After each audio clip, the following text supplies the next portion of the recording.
Qué hermoso, la verdad, hermosísimo. Estoy muy emocionada. Muchas gracias. Lo mostramos. La llave.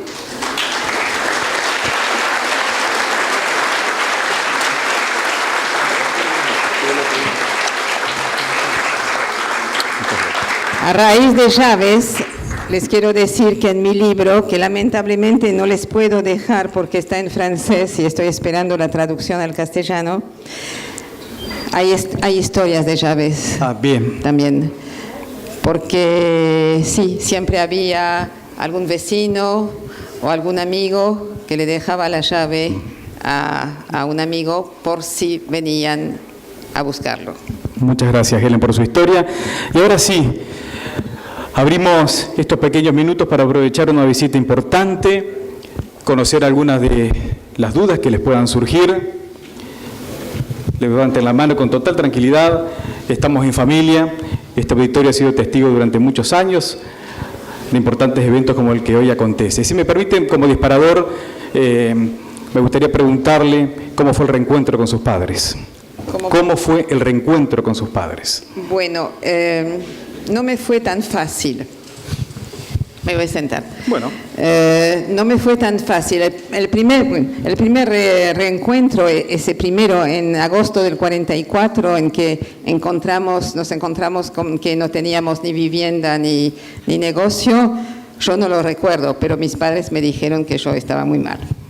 Entonces, el segundo reencuentro, cuando yo ya tengo que ir al colegio y tengo que volver a mi casa, que tenía casi 7 años, me fue difícil porque yo venía de una casa donde había vivido, donde había descubierto la naturaleza, los pollitos, los conejos, el perro, donde yo iba en bicicleta, donde iba a hacer las compras con mi tatá en bicicleta.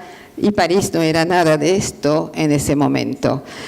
Mis padres trabajaban duro, eran personas cansadas, y como le dije a alguien hoy, yo recuerdo a mi mamá llorando. O sea, mi mamá fue una persona que prácticamente toda la vida vivió llorando por la pérdida de toda su familia en Polonia. Porque si bien es cierto que nosotros nos salvamos los 4 en París, nuestro núcleo familiar, la mayor parte de la familia de mis padres había quedado en Polonia. Del lado de mi papá, 13 hermanos, con mujeres, con hijos. Del lado de mi mamá, 5, con hijos, nietos. Y toda esa gente desapareció. Mi papá pudo sobrellevarlo un poco mejor, pero mi mamá no lo superó. Bien. ¿Alguna pregunta? ¿Alguna duda? Seguramente van a surgir algunas al término de este encuentro, si Helen nos acompaña en este escenario, pero... Puedo aprovechar para... Vemos que hay chicos, que hay estudiantes que están tomando nota, que también pueden preguntar si tienen alguna duda sin ningún tipo de timidez. Sí, justamente yo podría agregar algo que tiene que ver con los chicos. Yo pasé la guerra sola, sin mis padres, en casa de una familia católica. En cambio, mi hermano pasó la guerra con mis padres. Con lo cual yo durante muchos años pensé que él se había llevado la mejor parte, porque él estaba con mis padres. Y en realidad no fue así. Yo no entendía mucho, supongo que debo haber sufrido, pero no entendía mucho. Mientras que él, que tenía 12 años, cuando tuvieron que salir a buscar refugio, él entendía que el peligro estaba todos los días, que había que cuidarse de decir tal o cual cosa, que no había que usar su nombre y su apellido, tenían papeles falsos, no había que equivocarse.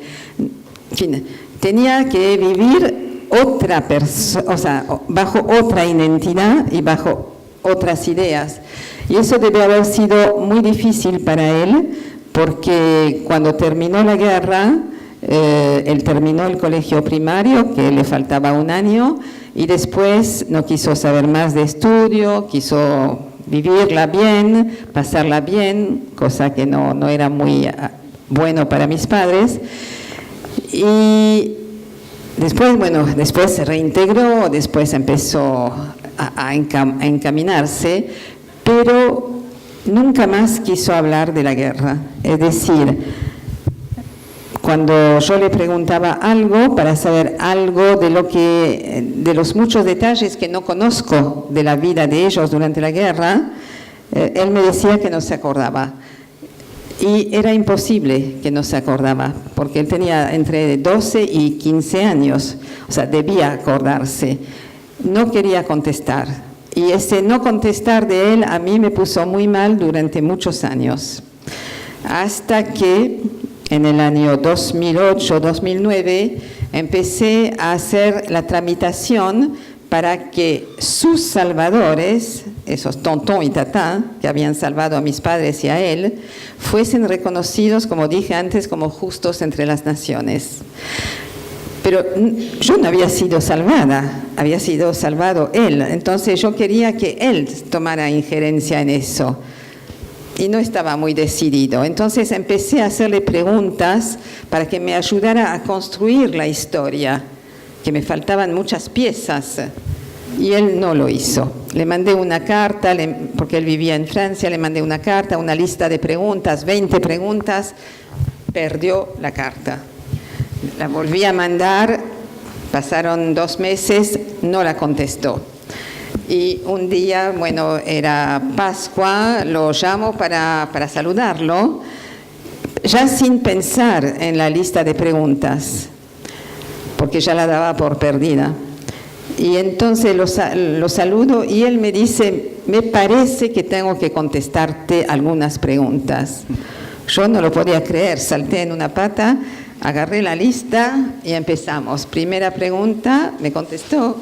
La segunda también, la tercera también, y a la cuarta me dijo, basta, no puedo más, me hace demasiado sufrir.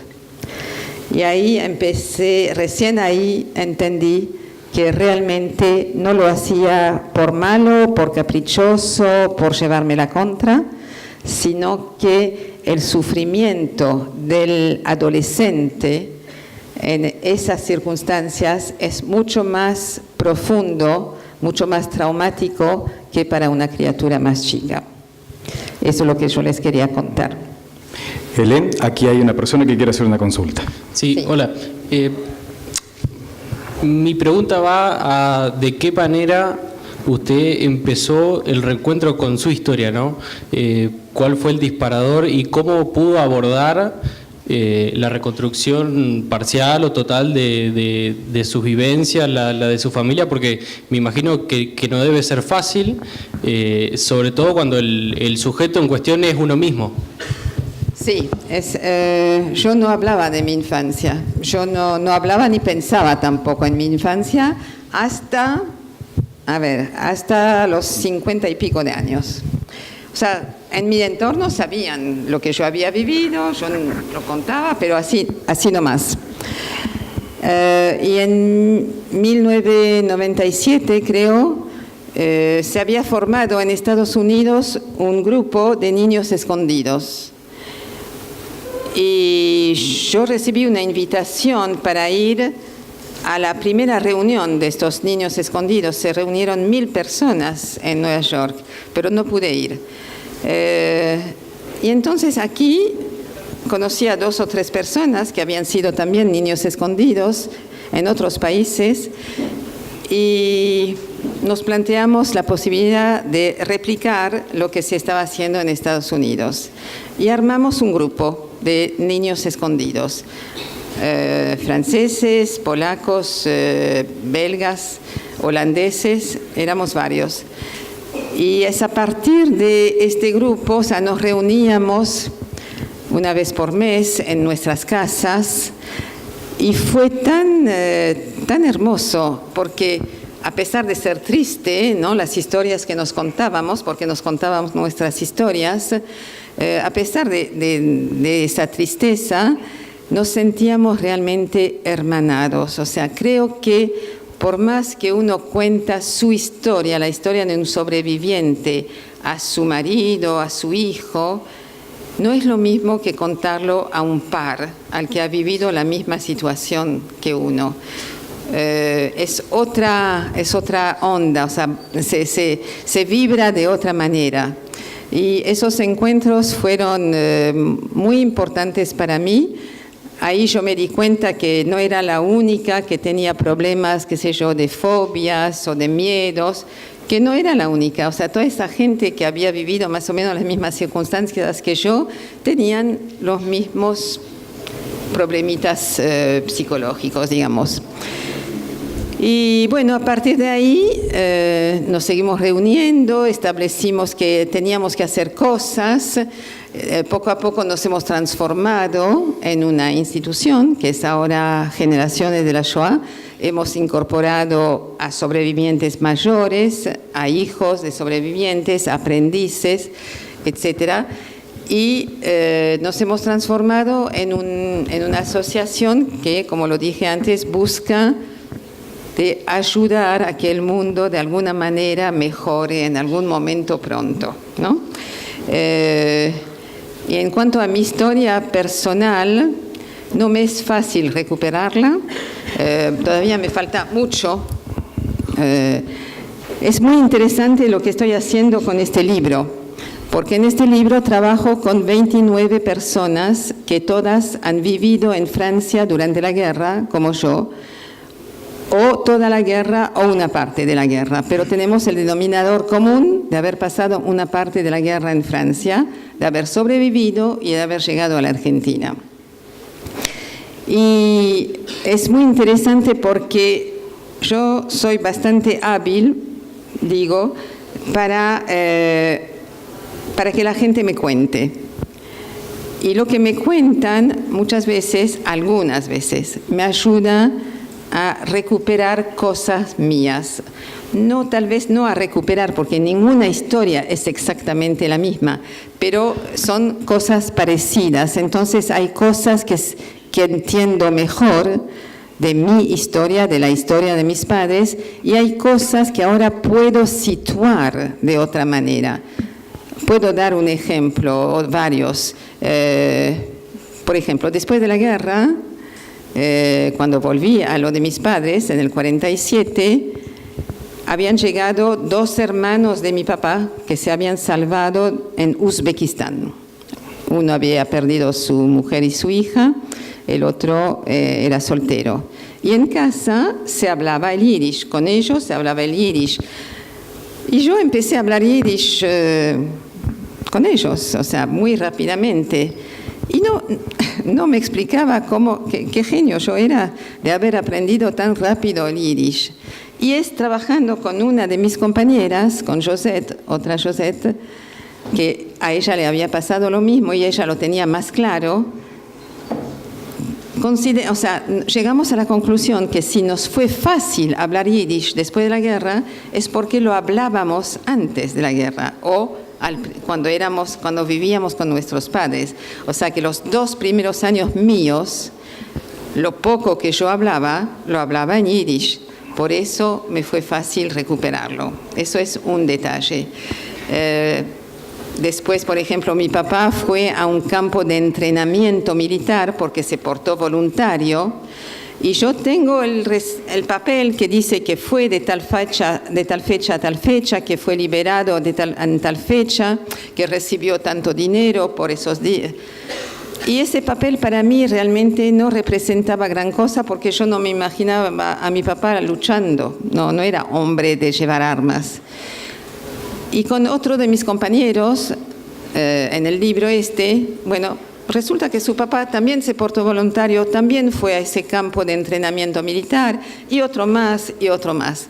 Entonces ya ese papel que yo tengo de mi papá representa algo mucho más importante. Ahí, hablando entre todas esas personas, entendimos que nuestros padres se habían portado voluntario por varias razones. Primero, porque muchos de ellos querían defender Francia, realmente, porque Francia los había recibido y porque ellos le querían devolver eso a Francia. Por otra parte, había otros que tenían dificultad en conseguir los documentos franceses y que a lo mejor portándose voluntario, luchando por Francia, iban a conseguirlo más fácilmente. Es una cosa o es otra, pero no importa. todos esos hombres judíos que lucharon, o que no lucharon al final porque la guerra se terminó muy rápidamente, pero que por lo menos tenían la intención de luchar por Francia, todos lo hicieron con los mismos motivos. Mi papá también. O sea, eso me aclara algo. Y así infinidad de cosas.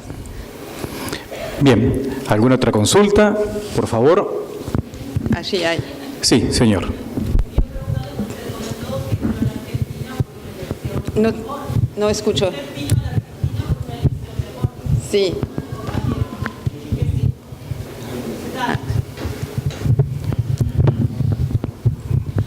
No, quería preguntarle, Helen, que usted dijo hoy que llegó a la Argentina por una elección de amor, siguiendo a su esposo, y que si bien la Argentina fue una tierra de promisión y de apertura, y como bien lo dijo el intendente hoy, de las colonias judías acá, también hay un antisemitismo latente en ciertos sectores de la sociedad. Digamos, contraponiendo las experiencias y pensando, cuando usted hablaba, me acordaba del caso de Sara Rus, que sobrevivió 2 veces, que a mí me impresionó mucho la lectura de su testimonio, porque su hijo es un desaparecido en la época de la dictadura. Ella, que sobrevivió a los nazis, perdió a su hijo en la dictadura. Entonces, lo que quería preguntarle era, ¿cómo fue su experiencia de vida en la Argentina? Si sintió en algún momento ese antisemitismo latente, o si siente que fue un hogar que la recibió, que le dio la oportunidad de armar su familia y de estar hoy haciendo esta militancia a favor de la vida, ¿no? Que es lo que ustedes hacen. Yo debo decir que la Argentina me ha recibido muy bien. Me siento muy, muy a gusto en la Argentina. He podido desarrollar facetas que a lo mejor en Francia no hubiese podido o no se me hubiesen ocurrido. Sé que la Argentina es un país, o fue por lo menos, un país antisemita. O sea, sabemos que los judíos no eran bienvenidos aquí desde el año 35 hasta el año 50 más o menos. No se podía ingresar o había que ingresar clandestinamente o con identidades falsas. O sea, había un antisemitismo, no sé, pero no a un nivel yo diría gubernamental, a un nivel de las autoridades, pero la gente en general, el pueblo argentino en general, no es antisemita. Es lo que yo siento. Yo personalmente nunca he tenido ningún problema. Me siento muy orgullosa cuando puedo hablar en un lugar como este.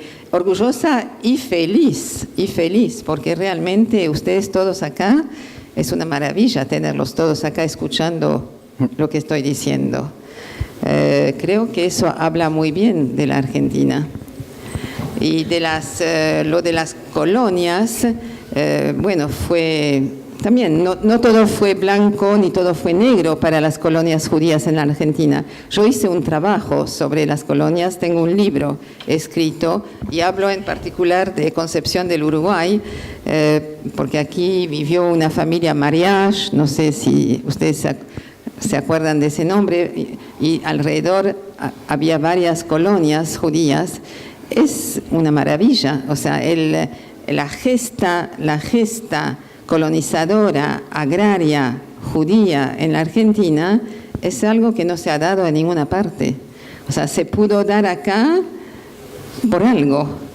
Si bien es cierto que al principio hubo muchos engaños de parte de los que tenían las tierras, de los que vendían las tierras, pero bueno, sin embargo, esa experiencia de poder huir de los pogromos de Rusia e instalarse en un país totalmente desconocido para miles de judíos y tener la posibilidad de trabajar la tierra cuando eso estaba prohibido en Europa, poder trabajar la tierra, poder cosechar, como dice Gershunov, el trigo de sus propias manos, eso no hay muchos lugares donde se ha podido hacer.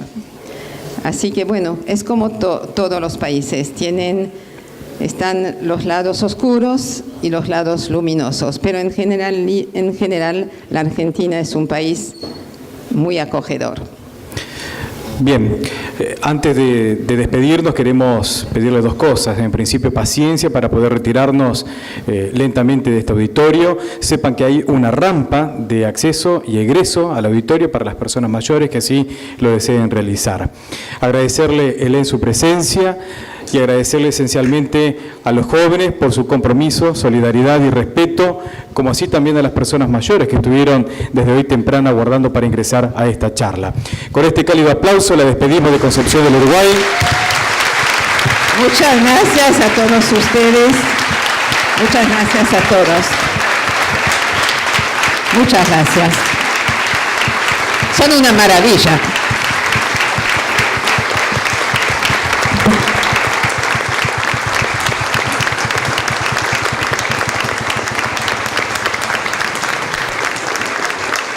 En nombre del pueblo y gobierno de Concepción del Uruguay, muchas gracias, Helen, muchas gracias a nuestro público y será hasta entonces.